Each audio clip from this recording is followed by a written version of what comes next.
Bonjour à tous. Aujourd'hui, je vais vous présenter un élément essentiel dans le processus d'obtention du permis de conduire, le numéro NEPH. Avant toute chose, une petite définition. NEPH signifie numéro d'enregistrement préfectoral harmonisé. Il s'agit d'un numéro attribué à un candidat aux examens du code de la route et du permis de conduire. Ce numéro est valable à vie, de la même façon qu'un numéro de sécurité sociale. Vous devrez réaliser votre demande de numéro NEPH le plus tôt possible. En effet, l'obtention du numéro NEPH est nécessaire pour passer l'examen du code de la route, puis celui du permis de conduire. Si votre ambition est de décrocher votre examen du code de la route en quelques semaines, alors vous devrez réaliser votre demande dès le début de votre formation. Il faut compter en moyenne 1 mois pour que votre demande soit traitée par l'administration.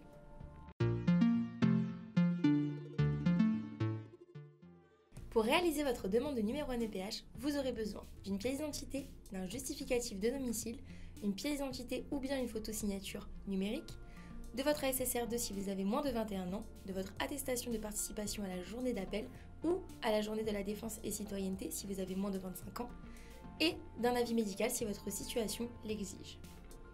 Vous devez vous rendre sur le site de l'ANTS sur la page réservée aux demandes de permis de conduire et cliquer sur « S'inscrire à l'examen du permis de conduire ». Vous devez ensuite cliquer sur « Commencer votre démarche en ligne ». Vous devez soit vous créer un compte si vous n'en possédez pas, soit vous connecter à votre compte existant. Cliquez maintenant sur « Nouvelle demande », ensuite « Le permis de conduire », puis choisissez « Je commence la demande ». Vous devez maintenant cliquer sur « Je m'inscris pour participer aux épreuves du permis de conduire », puis sur « Continuer ». Vous devez renseigner le bon motif de demande car il ne vous sera plus possible de le modifier par la suite. Vous devez choisir la demande correspondant à votre situation entre personne majeure, mineur émancipé ou mineur.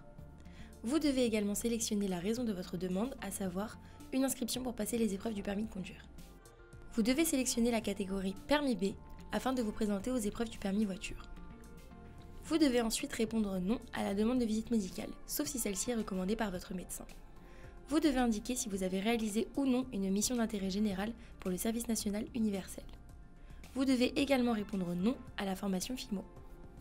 Pour la question suivante, vous devez répondre qu'il s'agit d'un permis de conduire primata si vous n'avez jamais décroché d'autres catégories de permis, comme le permis AM.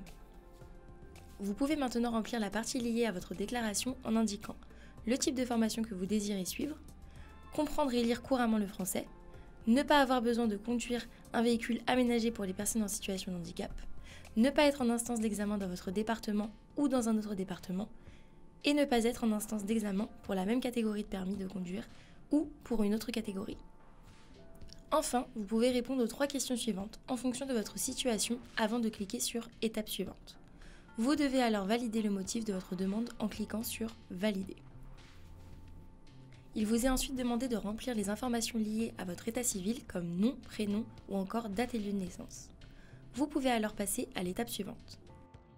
Vous devez indiquer votre adresse postale qui doit être identique à celle inscrite sur le justificatif de domicile que vous fournirez à la fin de votre demande. En passant à l'étape suivante, vous devrez fournir une photographie d'identité soit au format numérique, soit au format imprimé. La dernière étape consiste à ajouter les différentes pièces justificatives à votre dossier. Vous devrez donc inclure dans votre demande le scan d'une pièce d'identité recto-verso, un justificatif de domicile datant de moins de 6 mois. Si vous avez moins de 25 ans, vous devrez joindre à votre demande votre attestation de participation à la journée défense et citoyenneté. Enfin, si vous avez moins de 21 ans, vous devrez également joindre à votre demande votre ASSR2.